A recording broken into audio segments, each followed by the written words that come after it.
नमस्कार, बोलता हिंदुस्तान में आपका स्वागत है। मैं हूं आदिल वसीम। हम इस वक्त मौजूद हैं रामपुर में, जहां पर महागठबंधन की रैली आयोजित की गई है। संयुक्त रैली है ये आरएलडी और सपा बसपा की। यहाँ पे कुछ ही देर में मायावती और अखिलेश यादव जो कि आने वाले हैं। हम यहाँ पे लोगों से बात करेंगे कि क्या लोग यहाँ पर सोच रहे हैं महागठबंधन, क्योंकि सपा बसपा के ज़्यादातर समर्थक हैं, तो उन्हीं के समर्थन में ही बात करेंगे। फिर भी हम ये जानना चाहेंगे उनसे कि उनकी सोच क्या है और रामपुर में वो क्या सोच रहे हैं, किसको चुनने जा रहे हैं, क्योंकि पिछले कई सालों से जो है रामपुर में 10 सालों से जयप्रदा सांसद रही हैं। 2004-2014 में भी बीजेपी का ही सांसद नेपाल सिंह जीते यहाँ से। 2004 और 2009 में भी क्या कहते हैं समाजवादी पार्टी की सांसद रही थी जयप्रदा, अब जो कि बीजेपी की उम्मीदवार है। अब हम बात करेंगे यहाँ पे आए हुए लोगों से जो कि यहाँ आए हुए, क्या उम्मीदें हैं, क्या बोलेंगे? हमें क्या उम्मीद है? अपनी सरकारी बनाना है। अखिलेश यादव कहाँ से आए हैं? ये है मिलक तहसील। मिलक। अच्छा, रामपुर में ही है। हाँ, रामपुर में। अच्छा, तो रामपुर में इस बार सपा बसपा मजबूत है कि टक्कर की लड़ाई, कांटे की लड़ाई? टक्कर की लड़ाई है, कांटे की। टक्कर की लड़ाई मानते हैं आप? जी। जयप्रदा से लड़ाई है, जयप्रदा अच्छी फाइट दे रहे हैं। जयप्रदा कौन होती है? अरे कौन होती है जयप्रदा? हम अपनी उसे देख रहे हैं, भाजपा को। आप बताइए, रामपुर में टक्कर की लड़ाई है? हाँ, बहुत टक्कर की लड़ाई है। टक्कर की लड़ाई मानते हैं आप? हाँ। जयप्रदा से नहीं, जयप्रदा की नहीं, टक्कर की लड़ाई है? नहीं। बहन मायावती की और आजम खां की टक्कर की लड़ाई दोनों की। इनसे आगे कोई नहीं जाएगा, सब इनकी है वोट। अच्छा, रामपुर में सब इनका ही वोट है। आप बताइए, रामपुर में जो दो उम्मीदवार हैं बीजेपी के और महागठबंधन के और कांग्रेस के भी उम्मीदवार हैं, इन तीनों में लड़ाई है कि दो लोगों में लड़ाई है टक्कर की? लड़ाई है ही नहीं, यहाँ तो सीधा आजम खां की सीट है।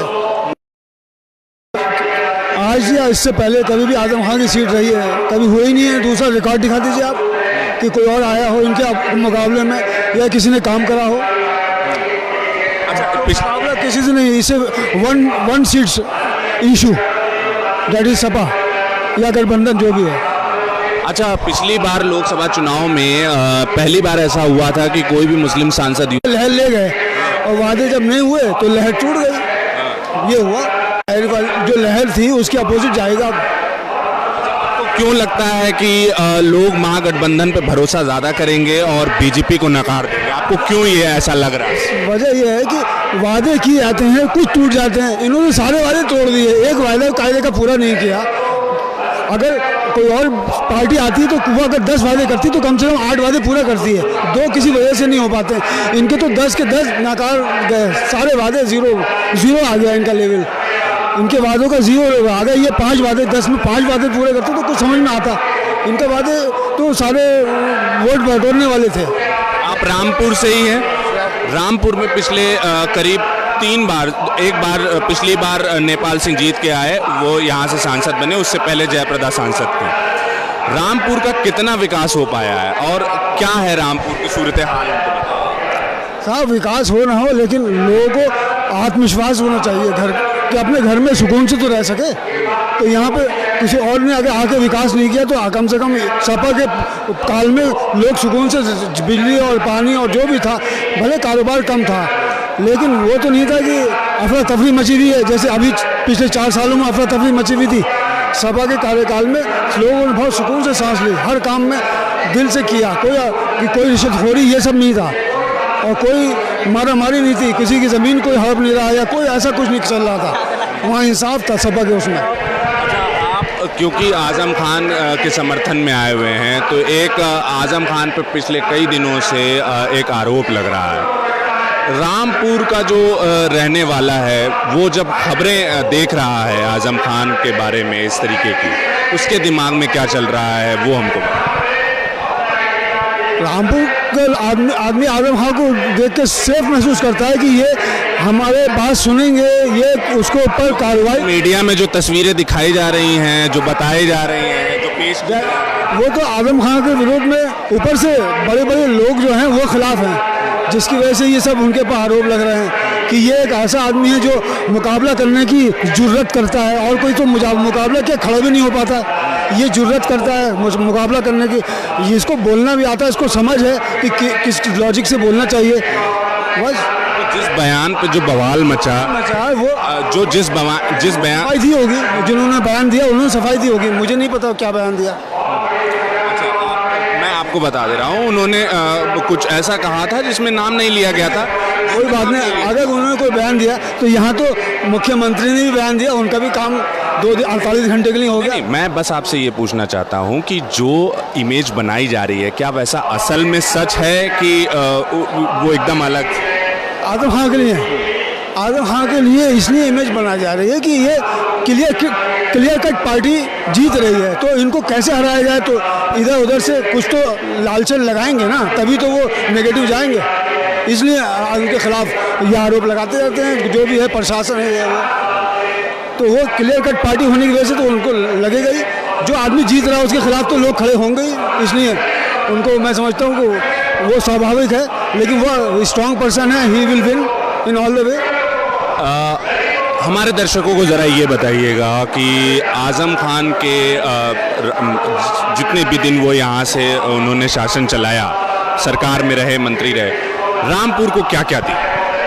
रामपुर को बहुत कुछ उन्होंने दिया, मैं गिना नहीं सकता, क्योंकि यूनिवर्सिटी है, हॉस्पिटल है, ये हॉस्पिटल पता है टुकड़ों में बसा हुआ था, हॉस्पिटल इतना बड़ा बना के दिया, और सड़कें, सीवर लाइन, बहुत सी चीज़ें सब आजम खान ने करा, और ये एक साल में नहीं किया, उन्होंने अपने 35 साल लगाए तो ये इतना काम हुआ है।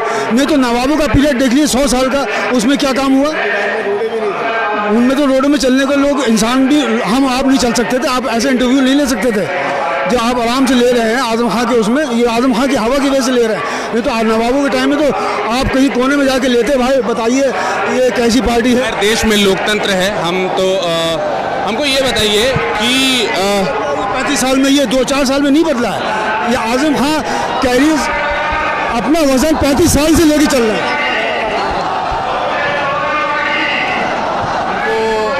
हमको ये बताइए आप कि जो भी एक लंबा टाइम गुजर गया, क्योंकि यहाँ से मेजॉरिटी जो है वो मुस्लिम्स की है।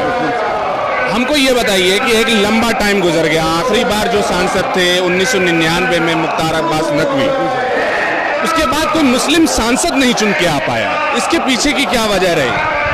इसके पीछे की वजह ये हुई कि हमारे यहाँ वोट कटिंग बहुत हुई। वोट कटिंग पहले क्या होता था, बीजेपी का एक कैंडिडेट होता था पहले, और समाजवादी, बहुजन समाज पार्टी, कांग्रेस, ये सब मुस्लिम। 2009 में जयप्रदा समाजवादी पार्टी के टिकट से ही चुनाव लड़ा, यही मंत्री जी ने जिताया था, पहले जिताया था, फिर उसके बाद खिलाफ हो गई थी, फिर ये अलग जाके लड़ी थी।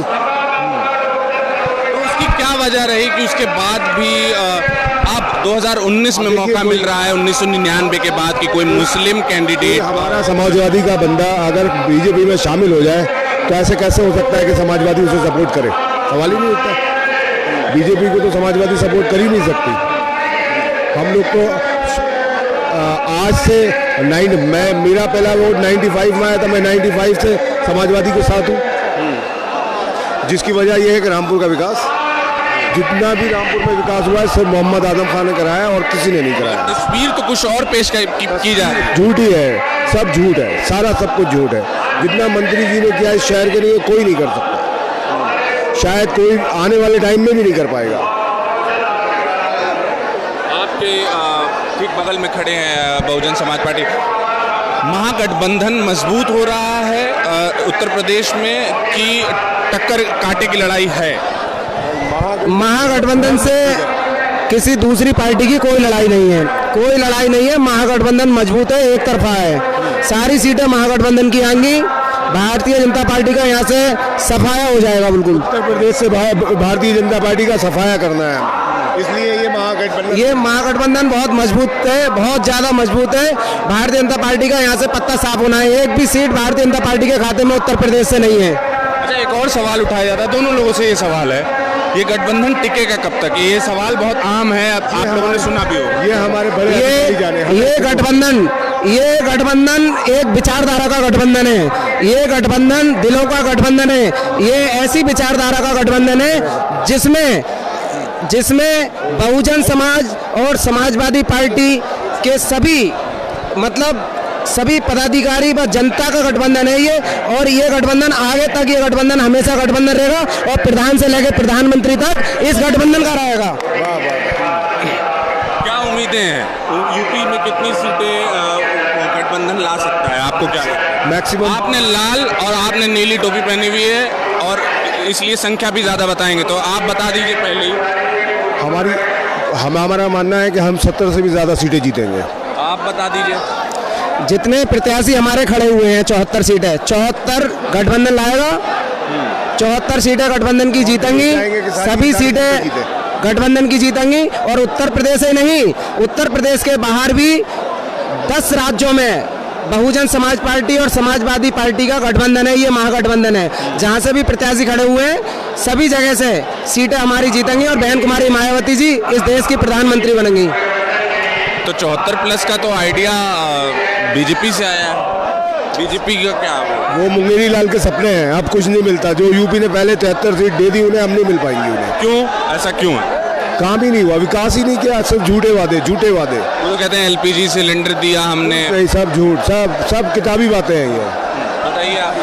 मैं आदरणीय आपके चैनल के माध्यम से मैं आदरणीय प्रधानमंत्री जी से जानना चाहता हूं कि उन्होंने सन 2014 में कहा था कि हम काला धन वापस लाएंगे और 15 लाख हर भारतीय के खाते में डलवाएंगे, और इस 2019 के चुनाव में वो काले धन का कहीं भी किसी तरीके का कोई भी नाम नहीं ले रहे हैं। क्या वो काला धन वापस आ चुका है जो नाम नहीं ले रहे हैं सन 2019 में? मैं आपके चैनल के माध्यम से जानना चाहता हूं उस काले धन का क्या हुआ अगर वो वापस आ गया। 15 लाख तो अभी किसी के खाते में पड़ा नहीं, इसका मतलब वापस आ गया लेकिन किसी के खाते में पड़ा नहीं, तो ये सब क्या है? ऐसा क्यों कर रहे हैं प्रधानमंत्री जी? अच्छा, एक बात बताइए, उन्होंने कहा कि एलपीजी सिलेंडर वगैरह हमने दिया और कई सारी चीज़ें, सब्सिडी और कई सारी बातें बोलते हैं, कई सारे दावे हैं, घर देने का वादा है 2022 तक, क्या कहेंगे? देखिए भाई साहब, आदरणीय प्रधानमंत्री जी के बारे में सब दुनिया जानती है कि वो कितना सच बोलते हैं, कितना झूठ बोलते हैं। हमें कुछ कहने की ज़रूरत नहीं है इस टॉपिक पर। वो कहते क्या है, करते क्या है। जो एलपीजी सिलेंडर दिए हैं मोदी जी ने, ये एलपीजी कंपनियों को पहुंचाने के लिए एक फायदा किया है, उद्योगपतियों के लिए फायदा किया है। एलपीजी सिलेंडर देके गरीब जनता को गुमराह किया है। जिस आदमी के घर में रोटी है नहीं, वो एलपीजी से क्या करेगा? आज भी लकड़ियां बीन रहे हैं और सिलेंडर चूल्हा कोने में रखा हुआ है।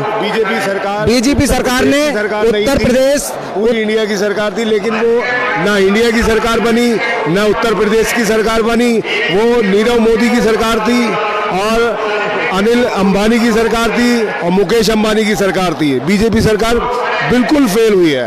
अच्छा, एक जो डायलॉग है, दोनों लोगों से पूछेंगे, एक जो डायलॉग है बोला जाता है कि आएगा तो मोदी, इस पर विपक्षी दल, मतलब आप दो लोग क्या?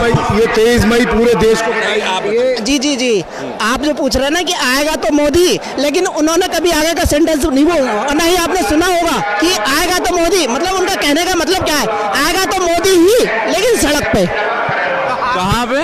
सड़क पे। गुजरात भाग जाएंगे यहाँ से मोदी जी, गुजरात भाग जाएंगे। Back to Gujarat. वापस चाय की दुकान पे मोदी जी वापस चाय की दुकान पे जाएंगे। अच्छा, जो खुद को पिछड़ा बताने की एक जो कोशिश की गई, उससे क्या मैसेज जा रहा है लोगों के बीच में? ये फर्जी मैसेज है।